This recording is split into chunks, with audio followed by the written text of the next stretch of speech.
Salut à tous et bienvenue encore une fois pour un essai, et cette fois-ci c'est l'essai de la nouvelle classe S. Alors la nouvelle classe S c'est quoi? Eh bien c'est le porte-drapeau de chez Mercedes qui entre ici dans sa 7e génération. 7e génération qui ressemble un petit peu à l'ancienne, il faut l'avouer, en termes de style. On a une face avant qui évolue assez légèrement. On a un flanc qui adopte des formes beaucoup plus planes, on n'a plus cette grosse ligne qu'on avait avant dans la classe S, et à l'arrière on a des feux beaucoup plus horizontaux. Au final, elle adopte les nouveaux codes de design de Mercedes et contrairement aux anciennes classes S, elle n'en importe pas de nouveau. Mais bon, ce qu'elle apporte de nouveau, la classe S, c'est la technologie, et c'est pour ça que je propose qu'on fasse un petit tour à l'intérieur pour vous faire découvrir tout ça. Ah, c'est plus chaud ici. Alors cette nouvelle classe S, alors que l'extérieur est relativement banal, eh bien c'est dans l'habitacle qu'elle change parce qu'elle adopte un tout nouveau design. Finissons le design typique de Mercedes avec le double écran au-dessus, la grosse planche de bord. Maintenant on passe plutôt sur un système beaucoup plus épuré avec un grand écran vertical, merci Tesla, un énorme affichage tête haute et un grand écran de l'instrumentation digitale. Et en termes de ressenti, c'est assez bien fait, c'est assez bien fini. Il y a beaucoup de plastique noir qui sont utilisés, comme dans toutes les marques maintenant. Mais c'est toujours bien fini, on a toujours les plus beaux cuirs, les plus beaux plastiques. Il faut un petit peu de temps pour s'habituer parce que c'est tout à fait nouveau. Et comme à chaque fois, la classe S, elle introduit une nouvelle génération d'habitacles. Mais le plus important dans ce nouvel habitacle, c'est bien évidemment l'écran du système MBUX. Enfin, le système MBUX a son écran vertical. Et pour ça, je propose que vous vous asseyez derrière et qu'on regarde ça un petit peu plus près à deux. Alors l'élément principal de ce nouveau système d'infodivertissement MBUX comme Mercedes l'appelle, c'est cet écran ici de 12,8 pouces qui se trouve être un écran OLED de haute qualité. Et franchement en termes de qualité, c'est le top du top, il n'y a pas mieux. Maintenant en termes d'utilisation et d'ergonomie, à vous de juger. Donc comme toujours, on a ici la navigation qui passe via ce grand écran et comme je le disais juste avant, ce grand écran maintenant c'est la seule commande. On n'a plus le pavé tactile qu'on avait ici avant et la réponse est assez bien, il est assez rapide. Par contre, ce qui est un petit peu différent, c'est que toutes les fonctions maintenant passent par ce système-là. Là où dans la classe S, avant on avait un petit bouton pour abaisser les appuis-tête arrière ou un petit bouton pour monter les pare-soleil, et bien maintenant ça doit se passer par la voiture. Et donc toutes les fonctions passent vraiment par ici, c'est une centralisation globale de toutes les commandes. C'est pas fabuleux au niveau de l'ergonomie, il faut l'avouer, mais bon, en tant que propriétaire de cette voiture, j'imagine qu'on va vite savoir où tout se trouve. Et puis on a aussi un petit menu caché qui s'apparaît en glissant le doigt au-dessus et on a plusieurs favoris qu'on peut ajouter par-ci par-là. Ici ça c'est pour le système d'infodivertissement de l'arrière, certains messages et des raccourcis notamment pour les systèmes d'assistance, le franchissement de ligne et etc. C'est assez pratique. Maintenant je dois vous avouer que dans les favoris, là, on voit juste éteindre écran. Quand j'ai pris la voiture il y a une semaine, il y en avait plus ou moins 14 à travers l'écran. Et puis, un soir de cette semaine, je roulais et la voiture a fait pip. Tout s'est éteint et tout s'est rallumé une demi-seconde après et j'avais perdu tous les raccourcis. Il faut se dire aussi que juste avant ça, à chaque fois que j'essayais d'éteindre l'écran pour ne pas qu'il m'éclaire la figure pendant la nuit, ça ne fonctionnait pas et maintenant ça fonctionne. Donc, il y a du positif et du négatif. Ce qu'il faut dire aussi, c'est que cet écran, il n'est pas que tactile, il a aussi le retour haptique, c'est-à-dire que quand on appuie sur la commande, il y a un retour. Sur un écran tactile, l'utilité n'est pas vraiment pratique, c'est une fonction en plus. Et la grosse différence par rapport à la génération précédente, c'est que les commandes de climatisation maintenant se trouvent dans le bas de l'écran, toujours à deux zones ici. Et en appuyant sur le menu climatisation, on peut bien sûr augmenter ces fonctions parce qu'on peut gérer la climatisation de la première rangée, mais aussi de la deuxième rangée. Assez pratique pour cette chose-là, mais bon, encore une fois, si on a la navigation qui tourne ou si on a Apple CarPlay qui tourne, ça nous prend tout l'écran comme toujours. Ici, en dessous de l'écran, on retrouve une petite bande noire qui reprend le sélecteur de mode de conduite. Ici, l'assistance au parking qui va arriver un jour ou l'autre. La voilà, où on voit exactement le menu. Et d'ailleurs, tant qu'on est sur le parking, on a la solution de faire bouger la voiture en 360 degrés, si elle veut bien, comme ceci, où vous voyez le joli parking où on est en train de filmer cette voiture-là et il faut le dire que la voiture est grise et notre voiture est grise. C'est pratique quand on se gare, notamment si on veut pas essayer de griffer une jante avec une petite bordure ou si on veut passer assez proche d'une autre voiture. Alors toujours on revient dans nos boutons en bas. Ici on a un bouton qui nous ramène à nos fonctions de la voiture. Donc pour activer, désactiver les fonctions, ça c'est comme dans les autres Mercedes, c'est le même bouton. On a ici toutes les commandes du volume qui sont à la fois tactiles et haptiques, c'est-à-dire qu'on peut soit appuyer comme ceci ou soit on glisse avec le doigt.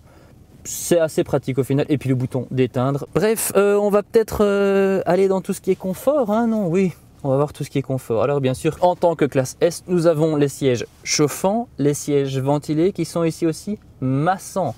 Et on peut les commander à travers tout cet écran. Dans les sièges, je peux gérer le soutien lombaire, les épaules, les joues latérales qui reviennent ici et même le siège dynamique donc les joues latérales qui se gonflent quand on prend un tournant.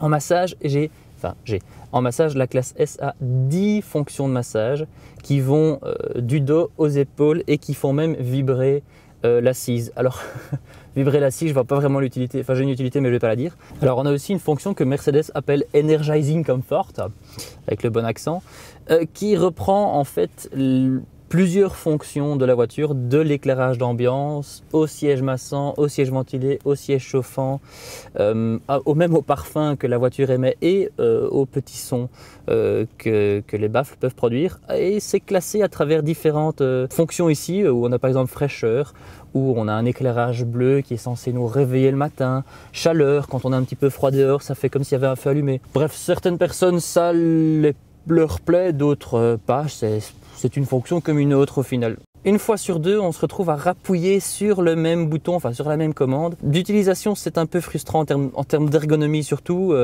Bon, j'imagine que le côté pratique là-dedans, c'est que si on ne veut pas s'ennuyer pendant 15 minutes à chercher une fonction, il suffit de demander à Mercedes, comme par exemple « Hey Mercedes ?» Évidemment, quand on l'appelle, elle ne vient pas, mais quand on mentionne Mercedes dans la vidéo, elle vient. Hein. « Hey Mercedes ?» Oui, s'il vous plaît. Ferme tous les stores. Très bien. Et voilà, Je elle est en train de fermer tous les stores. Soleil. Merci Mercedes.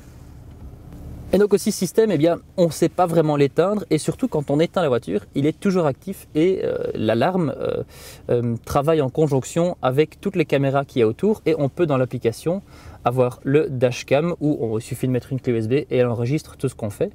Et ça fonctionne aussi quand on est en dehors de la voiture et qu'on ne tourne pas. Par exemple, j'ai eu le coup où j'étais sur un parking et il y a une voiture devant moi qui a reculé doucement dans le pare-choc, qui heureusement n'a pas abîmé parce qu'elle a touché la plaque.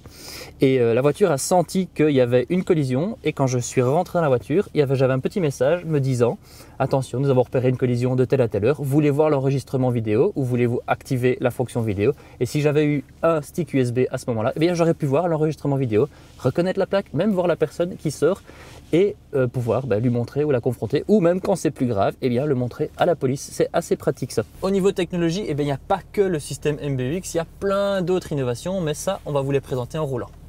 Alors une autre innovation qui est quand même assez importante dans cette classe S, c'est l'arrivée de la 3D et de la réalité augmentée. On vous explique un peu. Devant moi, j'ai un grand écran qui reprend toute l'instrumentation, qui est aussi un écran à LED cette fois-ci, mais de haute qualité. Et avec deux caméras qui se trouvent juste au-dessus, qui captent aussi l'attention du conducteur. Avec ces deux caméras, il repère où sont mes yeux et il duplique les images sur l'écran de sorte que moi, je vois une image en 3D.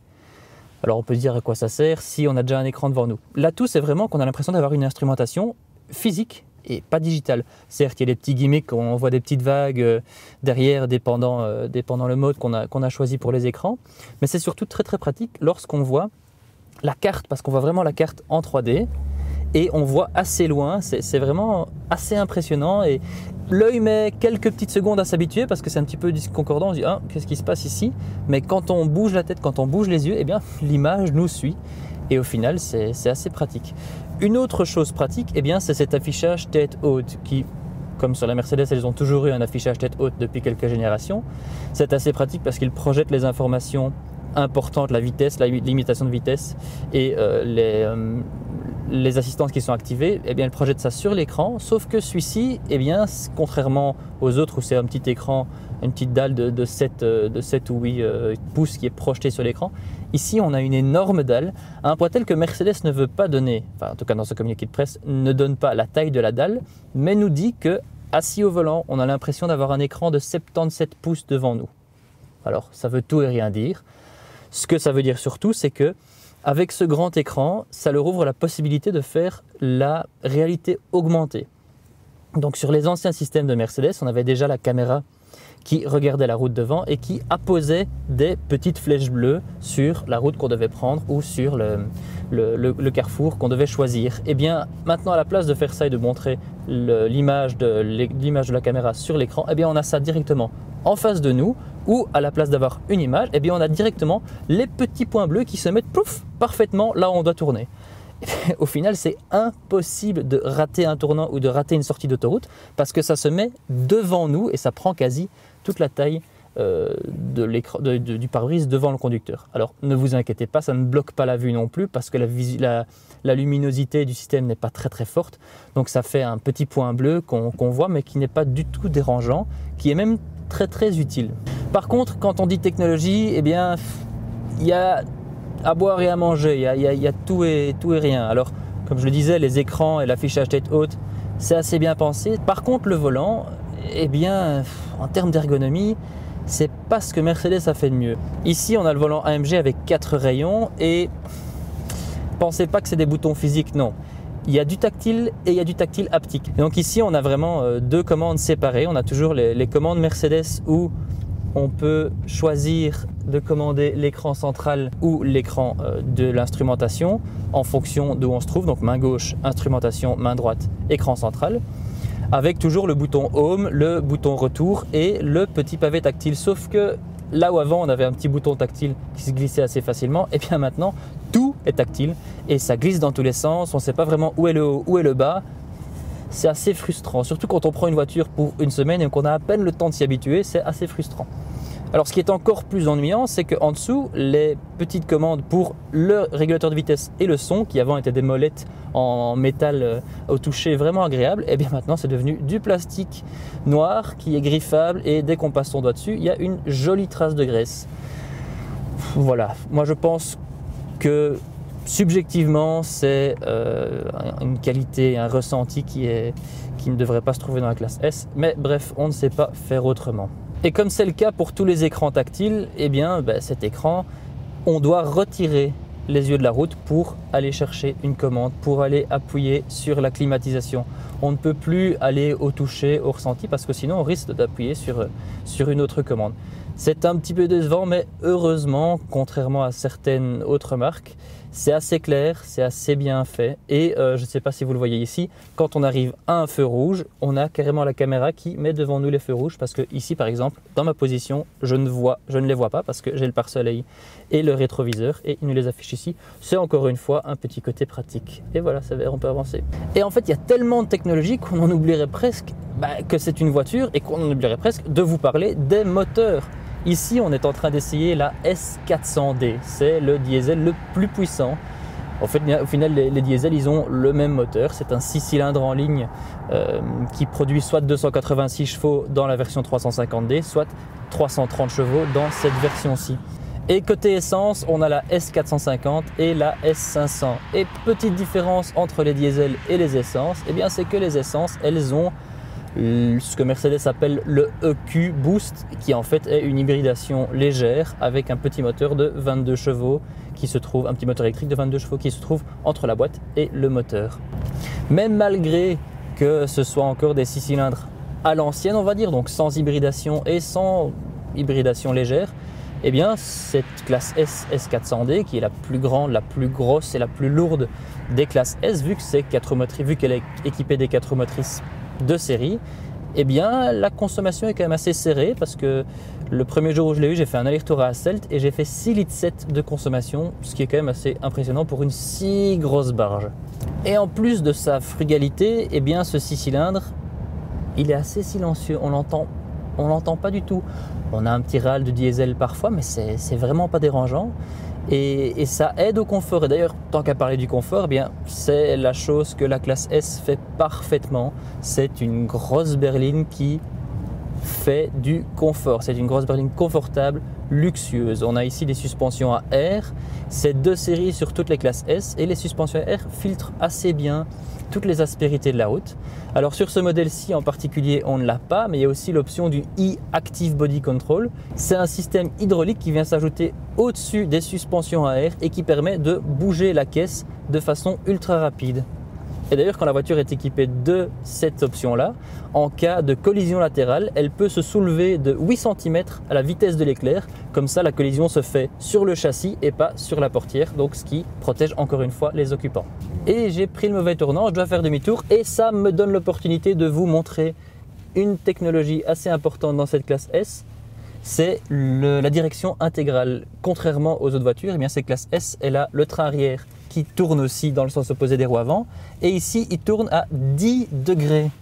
Ce qui fait qu'on a vraiment une classe S qui a le rayon de braquage d'une classe C. Une classe S, eh bien, c'est plus confortable à l'arrière. Donc je vais mettre mon chauffard ici et je vais m'installer à l'arrière. Ah, regardez Alfred, j'ai même éclairé ici comme ça. Dans le noir, je retrouve la ceinture. Emmenez-moi au château, s'il vous plaît. Et donc ici à l'arrière, eh bien, c'est même plus confortable qu'à l'avant. On a toute la place du monde. Et donc ici, là, le siège est tout à fait défait. Et j'ai même un petit repose-pied qui est ici. Je ne vais pas le mettre parce que mes chaussures sont sales et en plus c'est en cuir. Pratique de faire un petit repose-pied en cuir. Mais si on retire ses chaussures, allez, moi avec mes jambes gigantesques, je rentre facilement. Il y a toute la place du monde. On comprend pourquoi les CEO utilise ça pour faire du business. Donc je rappuie sur le même petit bouton.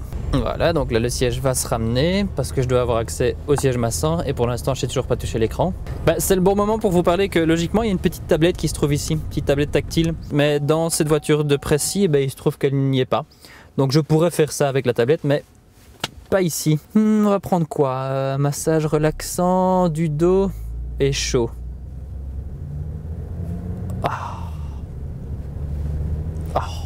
Oui, c'est bien ça.